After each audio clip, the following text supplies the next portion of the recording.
எதிராக பேசுற நேரம், அவனை குறித்து மற்றவங்க பேசுற நேரம், தேவ ஆவியானவருக்கு விரோதமாக பேசுற.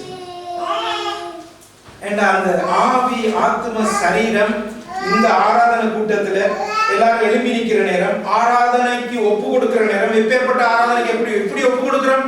ஒரு புத்தியுள்ள ஆராதனை ஏறெடுக்கும்படியாக எங்கள் சரீரங்களை அவருக்கு முன்பாக ஒப்பு கொடுக்கிறோம். எச்சரிக்கையா இருக்கும். நான் மட்டுமில்லை அவருடைய வாசஸ்தலம், நீங்க ஒவ்வொருவரும் சகோதரத்தில் அன்பு கூறாகவும் காணாத தேவனிடத்தில் எப்படி அன்பு கூறுவார்? காண்கின்றோம். சகோதரன் எனக்கு நீங்க எல்லாருமே ஒவ்வொருத்தரும் முக்கியம். ஏண்டா எனக்கு தனியே செயல்படுகிறது. அப்படி என்ன கையா இருக்கணும், காலா அப்படி இருக்கும். கிறிஸ்துவோட தலை, கிறிஸ்து தான் தலை, சபைக்கு தலை கிறிஸ்து. கை கால் எல்லாம் நாங்கள் இருக்கிறபடியா வெளி சரீரம் அது ஓகே. தெளிவா கனமுள்ள பாத்திரம் இருக்குது, கனவீனம் உள்ள பாத்திரம் இருக்குது. எதுக்குள்ள? சரீரத்துக்குள்ள. ஆனா இந்த கனவீனம் உள்ளதைத்தான் நாங்க கூடுதலா அக்கறை செலுத்தி அதை கழுவி பாதுகாத்துக்கொள்வோம். உண்மையிலேயும்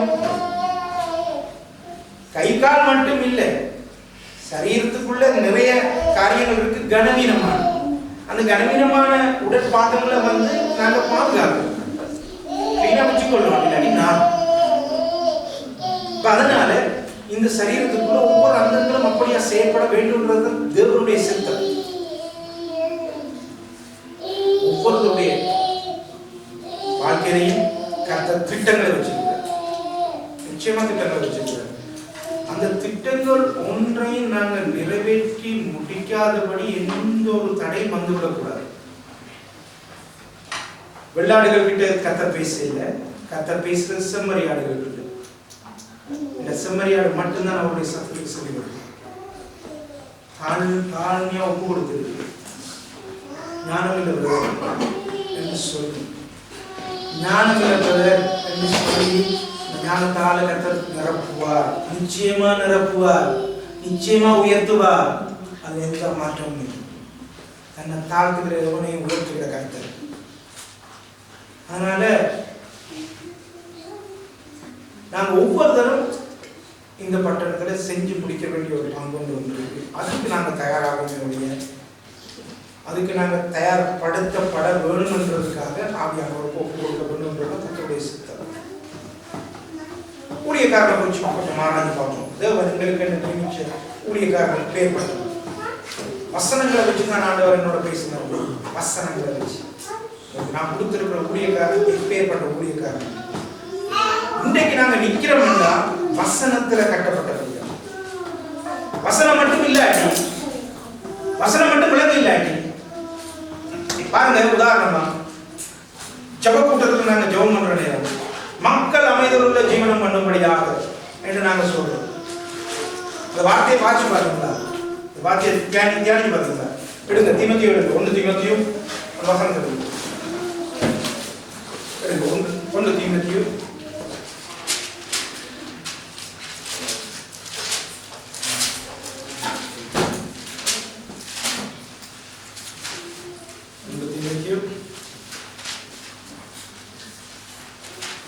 2வது அதிகாரம் 1வது 2வது வசனத்தை கொஞ்சம் வாசிங்க.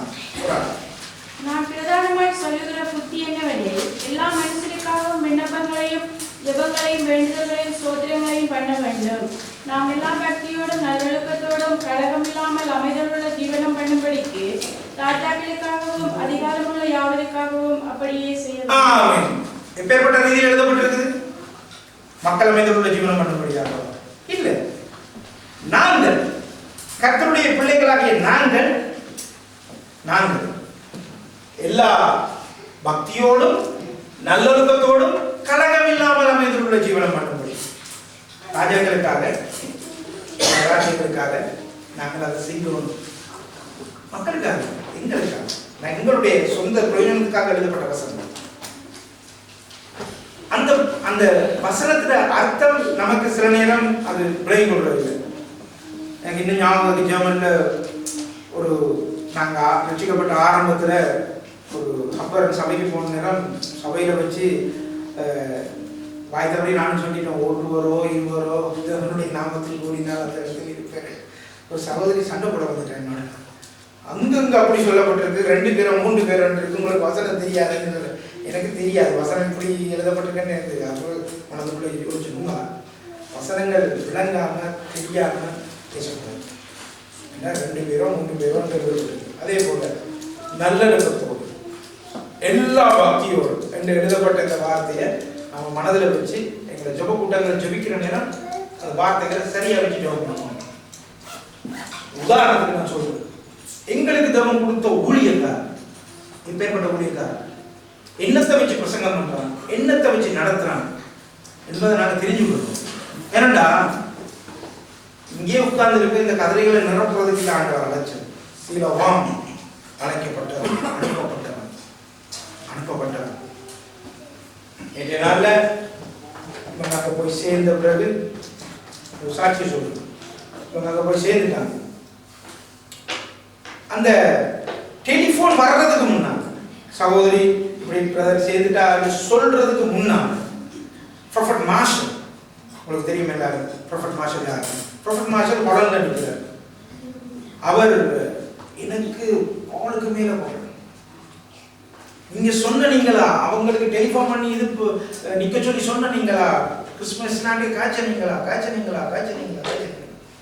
நாடிக்கல அவர் தான் நடிச்சாருங்க. தொடர்ந்து கடைசியில இவங்க ரைவலுக்கு வந்துட்டாங்கன்னு சொன்ன பிறகு கட் ஆயிடுச்சு. ஆனா அதுக்கு பிறகு இவர் அடிக்கிறார். கிறிஸ்துமஸ்ல இந்த ஆஃபீஸுக்கு அடிக்கிற நாட்கள் வந்து சேரையில் அவர் பதறி நிற்கிறார். வந்து சேரையில் எங்க ஆளுக்கு அடி இது பார்த்தீங்கன்னா சொல்லி கொண்டு கடைசியா அவர் ஒரு வார்த்தை சொன்னார், நைஜீரியாவை போல ஒரு பயங்கரமான நாடு உலகத்தில் வேறு எதுவும் இல்லை. அந்த மனுஷன் வாயால வந்த வார்த்தை. ஏன் அறிவிக்காம போய் இறங்குறாங்க? அறிவிச்சாதானே அவங்க வந்து கூட்டிட்டு போவாங்க. கடைசியா நான் ப்ரொஃபட் எனக்கு நான் எல்லா இதுவும் சொல்லிட்டோம். ஆபிரகாம் அங்கே அடிச்சு கதை செய்து இப்படி அவங்க டைம் பேர் டேக்கோட வந்து நிற்கிறாங்க ரிசீவ் பண்ணுறதுக்கு எல்லாம் அவங்க வாக்கு பண்ணியிருக்கிறாங்க. அதனால அதில் எந்த இதுவும் இல்லை. எனக்கு கால் பண்ணி கதைச்சு கொள்ள முடியாத ஒரு சூழ்நிலையில் நிற்கிறேன். சார் நான் எப்படியாவது லாகோஸ் ஆஃபீஸுக்கு அடித்து காய்ச்சி பேச்சு சொல்கிறது. அதுக்கு பிறகு ஒரு 10 நிமிஷம் கழிச்சு திருப்பி அடித்து சந்தோஷமாக காய்ச்சி அவங்க வந்து ரிசீவ் பண்ணி இன்றைக்கு அவங்க ஆரோக்கியமாக அங்கே நிற்கிறாங்க. இன்னைக்கு அவங்க 2 பேரையும் தீர்க்கதரிசி ஜெரமியா எதிர்பார்த்து காத்துருக்காங்க. இப்போ இறங்கியிருப்பாங்க. அதுக்கு நன்றி சொல்கிறேன். அப்போ இப்போ ஊழியக்காரனுக்காக நன்றி சொல்கிறேன். இந்த 2 பேருக்காகவும் அவர் காத்திருக்கிறார். ஸோ இப்பேற்பட்ட ஊழியத்துக்கு அந்த மனுஷன் கடந்து போயிருக்காங்க. என்ன நோக்கம், அவருடைய நோக்கம் என்ன, அவருடைய திட்டம் என்ன, என்னத்துக்காக என்றதை நம்ம எப்பயுமே ஆராய்ச்சி வச்சிருப்போம். நம்மளுடைய இருதயம் எப்பயுமே என்னுடைய ஊழியக்காரன் சரியாக மாற்றணும். சத்ரு என்னத்தை போட்டு குடைஞ்சி கீழே விழுத்தலாம்னு பார்க்கணும். ஆனா வசனத்துல கட்டப்பட்டபடியா பாதாளத்தின் வாசல்கள் இந்த சபையை மேற்கொள்ள முடியாது. இந்த வசனத்தில் விளக்கம் திரும்பவும் சொல்றேன், மறுபடியும் சொல்றேன். வெள்ளாடுகளுக்கு இந்த வார்த்தையை சொல்லுங்க, கீழ்ப்படியாதவர்களுக்கு சொல்லுங்க. கீழ்ப்படிய விரும்புகிற செம்மறி ஆடுகள், அவருடைய சத்தத்துக்கு செவி கொடுக்கிற செம்மறி ஆடுகளுக்கு பிரசங்கிக்கப்பட்ட வார்த்தை. இது ஏற்றுக்கொள்றதும் இது ஏற்றுக்கொள்ளாததும் அது அவனுடைய கடமை. ஒவ்வொருத்தரையும் கொண்டு தேவன் இந்த பட்டணத்தை வைத்திருக்கிற ஒவ்வொரு காரியத்திற்கும் நான் பொருட்களிக்காதபடி என்னை காத்துக்கொள்ளணும் கர்த்தருடைய சித்தம். அதனால வணங்கா கடுத்துள்ள ஜனமண்டா கர்த்தருடைய சித்தத்துக்கு எப்பயுமே எதிர்த்து நிற்கிறது, அவருடைய தெரிவுக்கு எதிர்த்து நிற்கிறது, அவருடைய திட்டத்துக்கு எதிர்த்து நிற்கிறது. இதுதான் வணங்கா கடுத்துள்ள ஜனம்.